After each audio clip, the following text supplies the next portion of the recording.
Football ইতিহাসের সর্বকালের সেরা গোল কোনটি? যখন এই প্রশ্নটা আসে তখন অনেকেই ফ্রান্সের বিপক্ষে রবের্তো কার্লোসের এই ফ্রি-কিক গোলটার কথা উল্লেখ করেন। আবার অনেকেই আছেন যারা গেতাফের বিপক্ষে লিওনেল মেসির সেই ঐতিহাসিক আনকারা মেসি নামে পরিচিত গোলটাকে সেরা মনে করেন। কিন্তু রবের্তো কার্লোস এবং মেসির গোল দুইটির মধ্যে একটাও সর্বকালের সেরা গোল না, একদমই। বিভিন্ন ফুটবল ম্যাগাজিনের ৮০% বিশ্লেষণেই দিয়েগো মারাদোনার এই গোলটিকে ফুটবল ইতিহাসের সেরা গোল বলা হয়েছে। নিঃসন্দেহে আমার কাছেও ব্যাপারটা ঠিক এমনই মনে হয়েছে। কেন সেটা বলি।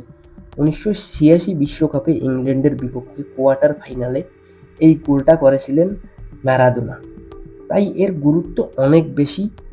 কোনভাবে বল পেয়ে একেবারে ক্ষিপ্র গতিতে ইংল্যান্ডের ৫ জন ডিফেন্ডারকে ড্রিবল করে মাত্র ১১ সেকেন্ডের ভেতরে গোলটা করেছিলেন এবং সেবার আর্জেন্টিনাকে সেমিতে নিয়ে যান, পরে বিশ্বকাপও জেতান।